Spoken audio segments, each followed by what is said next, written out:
जो हमारा टॉपिक चल रहा था कंप्यूटर का, वो टॉपिक चल रहा था सॉफ्टवेयर का। तो सॉफ्टवेयर में हम जो क्वेश्चन पढ़ रहे थे उसमें आगे क्वेश्चन पढ़ने वाले हैं। तो सॉफ्टवेयर से रिलेटेड जितने क्वेश्चन हैं मैं आपको पिछली क्लास में भी कराए हैं, और यहाँ पर मैं कुछ मोस्ट इंपॉर्टेंट क्वेश्चन आज कराने वाला हूँ। तो चैनल पर नए हो सब्सक्राइब कर लेना, कोई भी क्वेरी हो तो कमेंट में ज़रूर बताएं। देखिए क्वेश्चन में यहाँ पे बात करेंगे, निम्न में से कौन एंटीवायरस सॉफ्टवेयर नहीं है। तो इनमें से कौन है जो एंटीवायरस सॉफ्टवेयर नहीं है। देखिए एंटीवायरस सॉफ्टवेयर की अगर यहाँ पे बात करें तो इसमें एंटीवायरस सॉफ्टवेयर तो आपका नॉर्टन भी है, मेक एफी भी है, केसपेपी भी। यहाँ पर तीनों एंटीवायरस हैं, आपके एंटीवायरस सॉफ्टवेयर हैं। लेकिन यहाँ पे अगर बात करें कोबाल, तो कोबाल जो है वो एंटीवायरस नहीं है, बल्कि क्या है, एक उच्च स्तरीय प्रोग्रामिंग भाषा है। ठीक है, उच्च स्तरीय प्रोग्रामिंग भाषा है आपकी। ठीक है,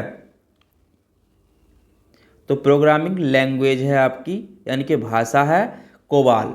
एंटीवायरस क्या होता है? देखिए एंटीवायरस वो होते हैं जो फाइलों को नष्ट कर देते हैं कंप्यूटर में घुस करके। ठीक है,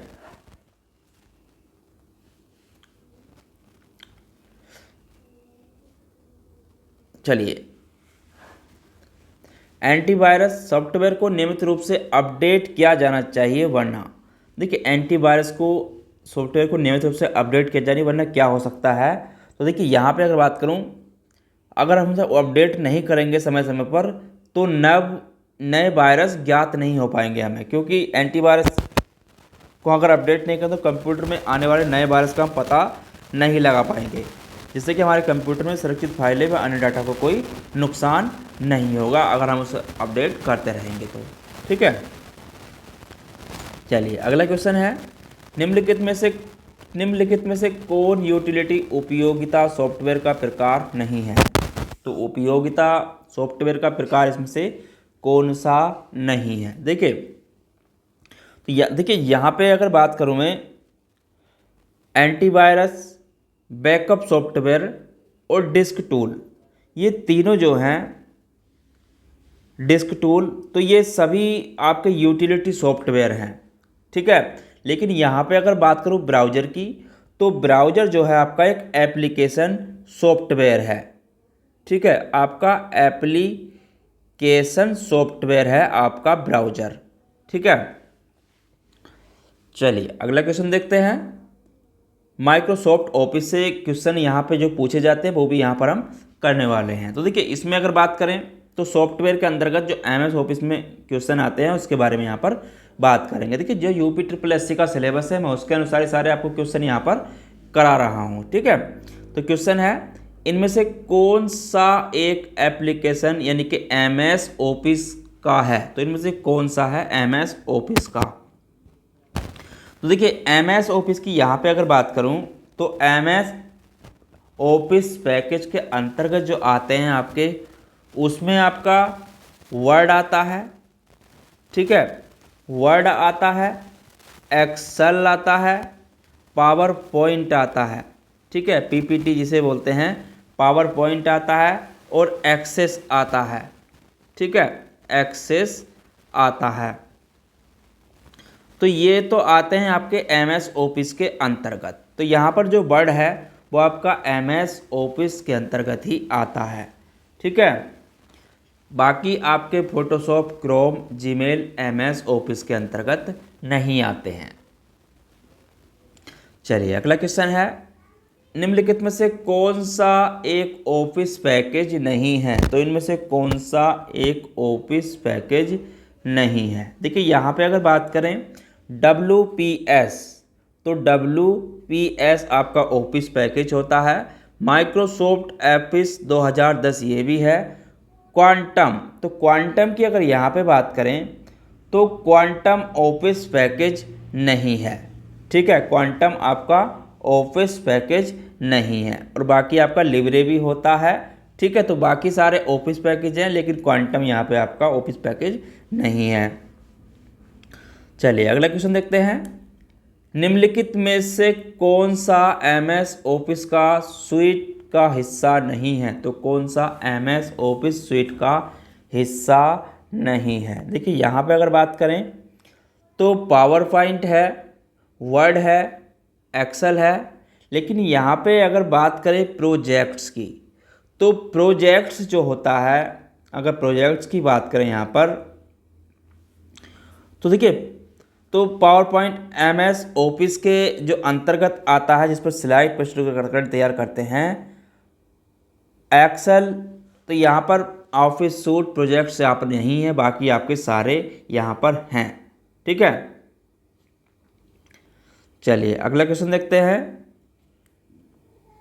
माइक्रोसॉफ्ट ऑफिस का निजी सूचना प्रबंधक है, तो माइक्रोसॉफ्ट ऑफिस का निजी सूचना प्रबंधक है तो कौन सा है। यहाँ पर अगर बात करें तो देखिए, माइक्रोसॉफ्ट ऑफिस का जो निजी सूचना प्रबंधक है, तो यहाँ पर वो होता है माइक्रोसॉफ्ट ऑफिस का आउटलुक प्रबंधक। क्या होता है आपका? आउटलुक।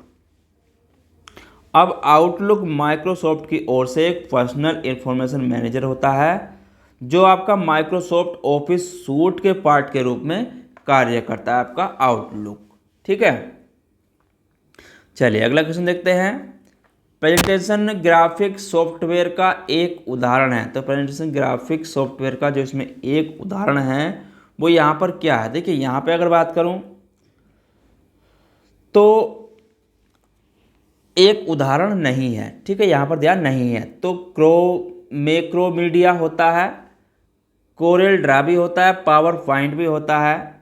लेकिन यहाँ पे अगर बात करूँ फॉक्स प्रो, तो फॉक्स प्रो जो है आपका, इसकी अगर बात की जाए फॉक्स प्रो, तो आपका टेक्स्ट आधारित रूप से उन्मुख प्रोग्रामिंग भाषा है। ठीक है, ये क्या आपकी प्रोग्रामिंग भाषा है, तो ये प्रोग्रामिंग लैंग्वेज है आपकी फॉक्सो। बाकी सारे आपके प्रेजेंटेशन सॉफ्टवेयर के उदाहरण हैं। ठीक है, चलिए अगला क्वेश्चन देखते हैं।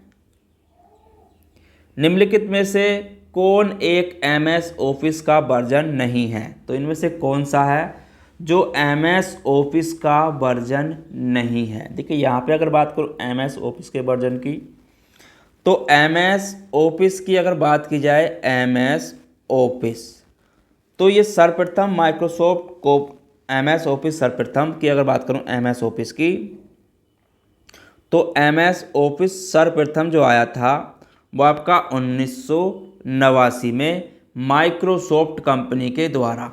ठीक है, किसके द्वारा? माइक्रोसॉफ्ट कंपनी के द्वारा। ठीक है, तो किसने शुरुआत करी थी? मैक ओएस के लिए शुरू किया गया था। ठीक है, माइक्रोसॉफ्ट ने मैक ऑपरेटिंग सिस्टम के लिए शुरू किया था। एमएस ऑफिस 2000 सबसे, देखिए यहाँ पे जो आए इसके, वो आपके 97, बहुत सारे, देखिए 2000 भी MS office 2000, MS office 2003, MS office 2004, 2007 और एमएस 97 है, एमएस एक्सपी है, तो बहुत सारे हैं। लेकिन यहाँ पे अगर बात करूँ एमएस विस्टा जो है, अगर इसकी बात की जाए एमएस विस्टा, तो ये आपका एक ऑपरेटिंग सिस्टम है। ठीक है, क्या आपका ऑपरेटिंग सिस्टम है आपका एमएस विस्टा। ठीक है, तो ये एमएस ऑफिस सिस्टम है आपका एमएस विस्टा। बाकी सारे एमएस ऑफिस के यहाँ पर वर्जन हैं। चलिए अगला क्वेश्चन देखते हैं।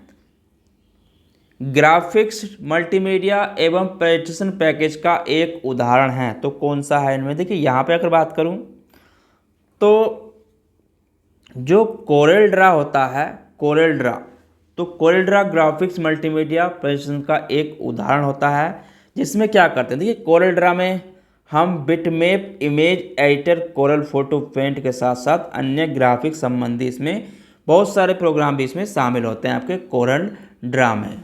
ठीक है, तो कोरल ड्रा में फोटोशॉप वगैरह मल्टी एडिट करते हैं, बहुत सारे फ़ोटो को इधर ग्राफिक्स डिजाइन करते हैं कोरल ड्रा में।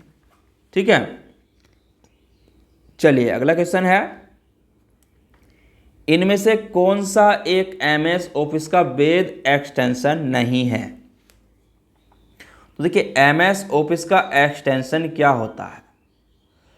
तो एमएस ऑफिस का जो एक्सटेंशन होता है, जैसे किसी के पीछे लगता है .xl या x DOS, तो वो एक्सटेंशन जैसे किसी का जैसे कि डोमेन नेम में भी एक्सटेंशन होता है dot in, dot UK, dot PK, इस तरीके से। तो इसी तरीके से एमएस ऑफिस में भी एक एक्सटेंशन होता है। तो यहाँ पर अगर बात करूँ तो एमएस ऑफिस में डॉट DOCX भी होता है, ठीक है, डॉट XLSM भी होता है। देखिए, तो डोस एक्सएक्स अगर इसकी बात करूं तो ये आपका माइक्रोसॉफ्ट वर्ड का मॉडिफाइड वर्जन है, एमएस ऑफिस वर्ड का, ठीक है, वर्ड का मॉडिफाइड वर्जन है।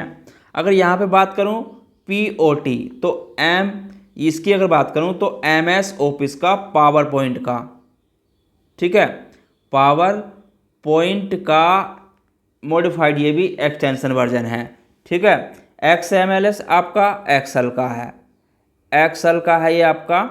और यहाँ पे अगर बात करूँ PPTL तो ये जो है ये किसी का भी वर्जन नहीं है, ठीक है। तो ये किसी का भी वर्जन आपका नहीं है, ठीक है, क्योंकि जितने भी होते हैं वो मैंने आपको ऊपर बता दिए। डोस भी होता है, POT भी होता है पावर पॉइंट का, और XLSM आपका एक्सेल का होता है, ठीक है।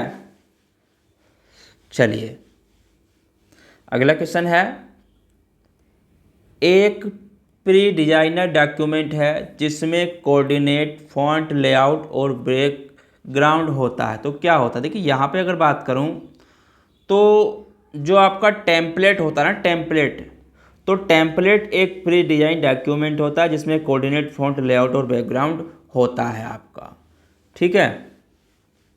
चलिए अगला क्वेश्चन देखते हैं, यदि आप एक ऐसे फॉन्ट का प्रयोग करते हैं जो एक ब्राउज़र द्वारा सहायता प्राप्त नहीं होता है तो मूल पाठ है। ठीक है, यहाँ पे अगर बात करूँ तो यदि हम किसी ऐसे फॉन्ट का प्रयोग करते हैं जो ब्राउज़र द्वारा सहायता प्राप्त नहीं होता है तो मूल फॉन्ट डिफ़ॉल्ट फॉन्ट में ही प्रदर्शित होता है, ठीक है। तो मूल फॉन्ट डिफ़ॉल्ट फॉन्ट में ही प्रदर्शित होता है, ठीक है। चलिए अगला क्वेश्चन है, निम्नलिखित में से कौन एक वर्ड प्रोसेसर नहीं है। तो इनमें से कौन सा है जो एक वर्ड प्रोसेसर नहीं है। देखिए यहाँ पे अगर बात करूँ तो MS वर्ड भी होता है, वर्ड पैड भी होता है, नोट पैड भी होता है। लेकिन यहाँ पे अगर बात करें वर्ड प्रेस की तो वर्ड प्रेस एक सॉफ्टवेयर पैकेज है, ठीक है। ये क्या आपका एक सॉफ्टवेयर पैकेज है, ठीक है। तो ये आपका सॉफ्टवेयर पैकेज है आपका वर्डप्रेस, जिसकी मदद से एक डॉक्यूमेंट को हाथ से बनाने की अपेक्षा शीघ्र बना सकते हैं, उसे बदलाव कर सकते हैं, उसे प्रिंट कर सकते हैं, उसे सेव कर सकते हैं, ठीक है। तो इस चीज़ को आपको यहाँ पर नोट कर लेना है।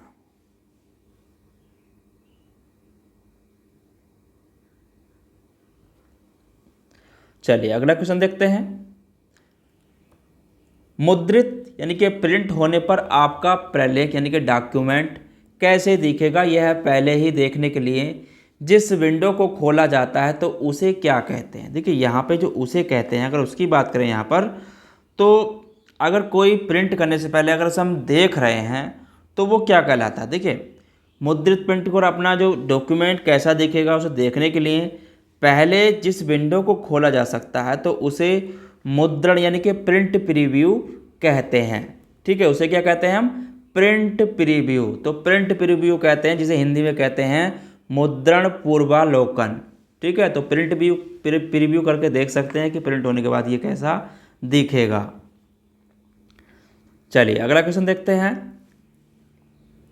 माइक्रोसॉफ्ट ऑफिस में कौन सी फंक्शन की प्रिंट प्रीव्यू विंडो प्रदर्शित करती है। तो प्रिंट प्रीव्यू देखने के लिए कौन सी फंक्शन की है जो प्रदर्शित करती है। देखिए यहाँ पे अगर बात करूँ तो जो प्रिंट प्रीव्यू की अगर बात आती है, प्रिंट प्रीव्यू तो Ctrl+F2 का प्रयोग करके हम प्रिंट प्रीव्यू देख सकते हैं। अगर यहाँ पे बात करूँ Shift+F2 तो Shift+F2 जो होता है वो टेक्स्ट को कॉपी करती है, ठीक है, टेक्स्ट को कॉपी टेक्स्ट को कॉपी करते हैं हम शिफ्ट प्लस F2 से, ठीक है। Alt control plus F2, Alt control plus F2, यहाँ पे अगर इसकी बात करें तो इसके दबाने से फाइल ओपन डायलॉग बॉक्स खुलेगा, ठीक है। क्या खुलेगा? फाइल ओपन डायलॉग बॉक्स, ठीक है। डायलॉग बॉक्स खुलेगा आपका इसे दबाने से। अब यहाँ पे अगर बात करूँ Alt F2 की, तो Alt F2 जो होता है, Alt F2 सेव की गई फाइल को पुनः सेव करती है, ठीक है। सेव की गई फाइल को पुनः सेव, ठीक है, पुनः सेव करती है Alt प्लस F2 की। तो सारे मैंने यहाँ पर जितने भी कराऊंगा सारे इसी तरह से इनको नोट करते चलना, क्योंकि ये आपके एग्जाम्स में पूछ लिए जाते हैं। चलिए अगला क्वेश्चन देखते हैं। जब आप का प्रयोग कर रहे होते हैं तो आप सदैव माइक्रोसॉफ्ट द्वारा प्रस्तुत किए गए सर्वाधिक अद्यतन अपडेटेड ऐप्स चला रहे होते हैं, तो यह नियमित सुरक्षा अद्यतनों अपडेट्स सुधारों को प्रकट अनलॉक करता है और अति महत्वपूर्ण रूप से नवीनतम विशेषताएं टूल्स जैसे ही उपलब्ध होते हैं उनका उपयोग करवाता है। तो कौन करवाता है? अगर इसकी बात करें तो देखिए, जो ऑफिस 365 है, 365 जो है ऑफिस 365, तो माइक्रोसॉफ्ट द्वारा प्रस्तुत किया गया वर्ड, एक्सेल, पावरपॉइंट, आउटलुक आदि जैसे प्रोडक्टिव एप्लीकेशन का क्लाउड आधारित सूट है और ये नियमित सिक्योरिटी अपडेट ऐप्स होता है जो नियमित सिक्योरिटी अपडेट्स और सुधारों को प्रकट करता है। तो यहाँ पर ऑफिस 365 जो है आपका, ये सारे इसमें प्रयोग होते हैं, ठीक है। और ये आपका question UP SSC computer operator के एग्जाम्स में पूछा भी गया है। चलिए अगला क्वेश्चन देखते हैं। MS वर्ड से रिलेटिव क्वेश्चन है जो आपके पूछे जाते हैं, यहाँ पर उनको भी देख लेते हैं।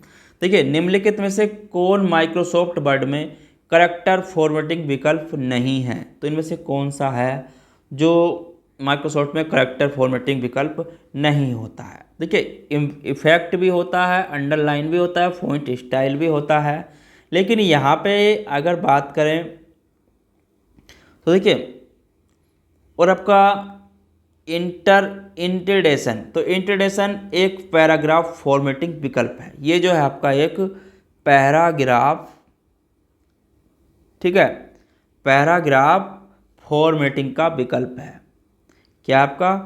पैराग्राफ फॉर्मेटिंग का विकल्प।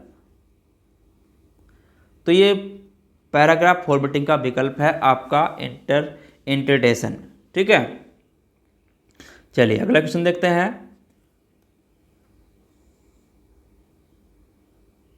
माइक्रोसॉफ्ट वर्ड में पैराग्राफ इंटरडेशन के संबंध में निम्नलिखित में से कौन सा कथन गलत है? तो इंटरडेशन के संबंध में कौन सा गलत है? देखिए, इसमें बाएं इंटरडेशन को धनात्मक मान के रूप में सेट किया जा सकता है, ये भी सही है। बाएं इंटरडेशन को ऋणात्मक मान के रूप में सेट किया जाता है, तो ये भी सही है। दाएं इंटरडेशन को ऋणात्मक मान के रूप में सेट किया जा सकता है, ये बिल्कुल गलत है।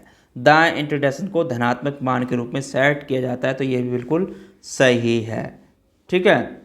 तो देखिए, यहाँ पे अगर बात करूँ MS वर्ड में जो पैराग्राफ होता है तो उसे इंटरडेशन के रूप में निम्न में से दाएं इंटरडेशन को ऋणात्मक मान के रूप में सेट नहीं किया जा सकता है, क्योंकि ये धनात्मक मान से ही हमें प्राप्त होता है, ठीक है।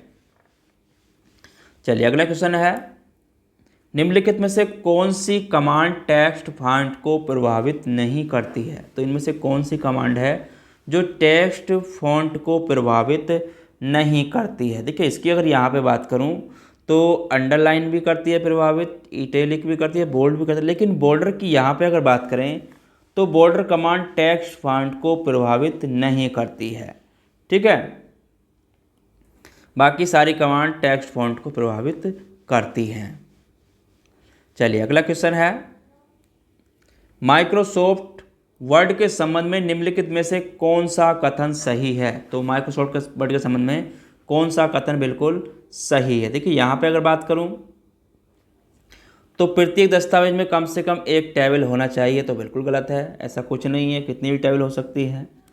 दस्तावेज में बुलेट संख्या और 2 से सूचियाँ नहीं हो सकती, तो हो सकती हैं, ये भी गलत है। दस्तावेज के विभिन्न पैराग्राफ में अलग अलग संरक्षण हो सकते हैं, तो बिल्कुल सही है। दस्तावेज में एक से अधिक ड्राफ्ट कैप नहीं हो सकते हैं, तो ये भी गलत है। ठीक है, बाकी इसमें दस्तावेज के विभिन्न पैराग्राफ में अलग अलग संरक्षण हो सकते हैं, तो ये बिल्कुल सही है। ठीक है, चलिए अगला क्वेश्चन है, MS वर्ड में यदि आप एक टेबल में टैब को प्रेस करते हैं तो कर्सर आपको कहाँ पर ले जाएगा। इसका कहने का मतलब ये है, देखिए MS वर्ड में किसी भी टेबल में एक कॉलम से दूसरे कॉलम में जाने के लिए टैब की का प्रयोग किया जाता है। किसका करते हैं हम? टैब की का प्रयोग करते हैं। ठीक है, कर्सर आपको कहाँ पर ले जाएगा? नेक्स्ट कॉलम में हमें ले जाएगा। ठीक है, तो टैब को अगर प्रेस करते हैं तो वो हमें अगले कॉलम में ले जाएगा। चलिए अगला क्वेश्चन है, माइक्रोसॉफ्ट वर्ड में टैब स्टॉक मार्क्स को हटाया जा सकता है। तो माइक्रोसॉफ्ट वर्ड में टैब स्टॉक मार्क्स को हटाया जा सकता है। देखिए कर्सर, जो कर्सर होता है, कर्सर को यहाँ पे अगर बात करें तो स्टॉप मार्क्स को हटाया जा सकता है। किसके द्वारा हटाया जा सकता है? यहाँ पर देखिए बात करें तो माइक्रोसॉफ्ट वर्ड में टैब स्टॉप मार्क्स को टैब स्टॉक मार्कर को रूलर से बाहर सरकाया या हटाया जा सकता है। ठीक है, तो टैब स्टार मार्कर को रूलर से बाहर सरका, ठीक है, सरका कर बाहर कर सकते हैं या इसे कराया जा सकता है।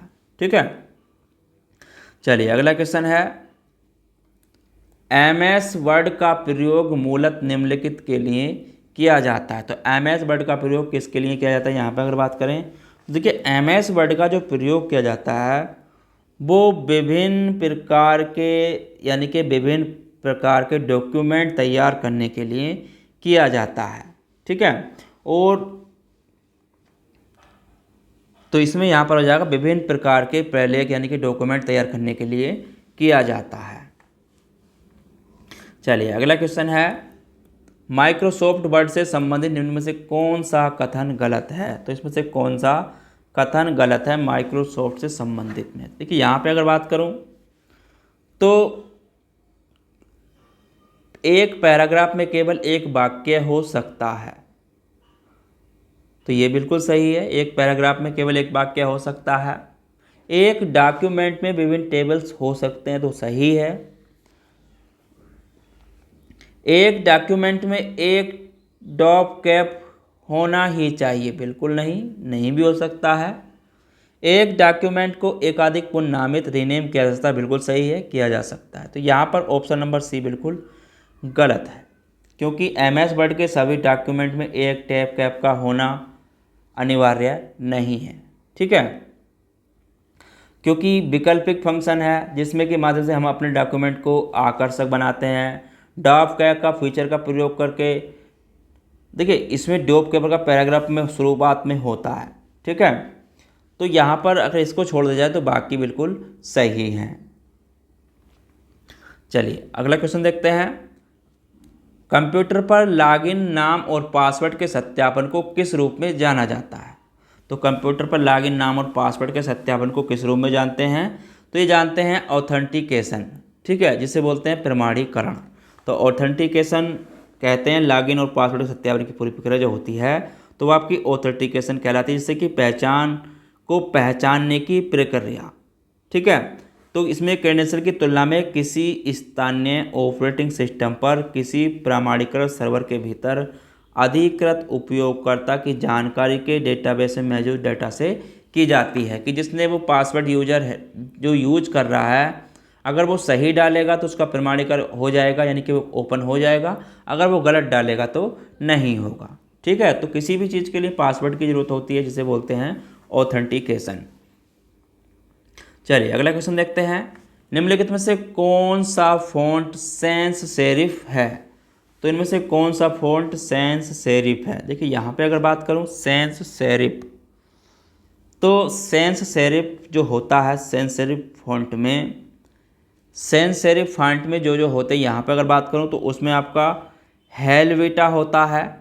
ठीक है, हेलवेटिका होता है, हेलवेटिका, हेलवेटिका होता है, अवंतगार्ड होता है, अवंतगार्ड, अवंतगार्ड भी होता है, एरियल भी होता है, एरियल, और आपका जिनेवा।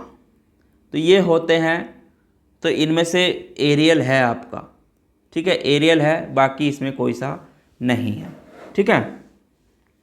तो सेंसरिक फॉन्ट पढ़ने में कठिन है, सेंसरिक फॉन्ट क्या होता है, पढ़ने में कठिन है। चलिए अगला क्वेश्चन देखते हैं।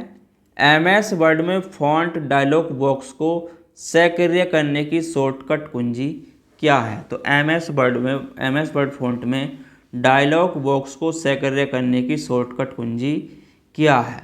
तो ये होती है, अगर इसकी बात करूं आपकी, तो शॉर्टकट फॉन्ट डायलॉग बॉक्स को Ctrl+D, ठीक है, Ctrl+D, तो ये होती है उसकी कुंजी। अब देखिए यहाँ पे अगर Ctrl+F की बात करूं तो ये सर्च बॉक्स ओपन करता है। ये क्या करता है आपका? Search box open, search box open करता है आपका Ctrl+F, ठीक है। चलिए अगला क्वेश्चन है, निम्नलिखित में से कौन सा शब्द किसी वर्ड प्रोसेसर के फॉन्ट विकल्प से जुड़ा हुआ है? तो इनमें से कौन सा शब्द किसी वर्ड प्रोसेसर के फॉन्ट विकल्प से जुड़ा हुआ है? तो कौन सा? देखिए यहाँ पे अगर बात करूँ तो वर्ड प्रोसेसर में क्या क्या होते हैं? तो वर्ड प्रोसेसर में आपका स्टाइल होता है, ठीक है, स्टाइल होता है, वर्ड और फॉन्ट, वर्ड और फॉन्ट। यहाँ पे अगर बात करूँ वर्ड और आपके फॉन्ट जो होते हैं वो वर्ड प्रोसेसर स्टाइल फॉन्ट विकल्प से संबंधित, जबकि यहाँ पे अगर बात करूँ बुलेट अलाइकन आउटलाइन, ठीक है, तो ये तीनों जो हैं अगर इनकी बात करूँ तो ये तीनों आपके डॉक्यूमेंट फॉर्मेटिंग से संबंधित हैं, ठीक है, डॉक्यूमेंट फॉर्मेटिंग से संबंधित हैं, ठीक है। तो ये तीनों डॉक्यूमेंट फॉर्मेटिंग से संबंधित हैं। बाकी स्टाइल प्लस फॉन्ट जो होते हैं ये आपके वर्ड प्रोसेसर फॉन्ट के विकल्प से जुड़े हुए हैं, ठीक है। चलिए लास्ट क्वेश्चन है आज के टॉपिक का, कल पढ़ेंगे इसमें कुछ आगे। तो निम्नलिखित में से कौन सा एक वर्ड प्रोसेसर नहीं है? तो इनमें से कौन सा है जो वर्ड प्रोसेसर नहीं है? देखिए यहाँ पे अगर बात करूँ तो वर्ड पैड भी होता है वर्ड प्रोसेसर, माइक्रोसॉफ्ट वर्ड भी होता है, ओपन ऑफिस इम्प्रेस। तो ओपन ऑफिस इम्प्रेस की यहाँ पे अगर बात करूँ तो ये ओपन ऑफिस इम्प्रेस क्या है? आपका एक प्रेजेंटेशन प्रोग्राम है, ठीक है, ये क्या आपका प्रेजेंटेशन प्रोग्राम है, ठीक है। तो यहाँ पर इसको नोट कर लेना, ये आपका प्रेजेंटेशन प्रोग्राम है, ठीक है। तो प्रेजेंटेशन प्रोग्राम है, ओपन ऑफिस राइटर बाकी सारे वर्ड प्रोसेसर के हैं। तो बस इसमें इस चीज़ को आपको नोट कर लेना है, ठीक है। तो आज के टॉपिक में इतना ही, मिलते हैं कल नेक्स्ट क्वेश्चनों के साथ इसी के आगे। जब तक के लिए धन्यवाद।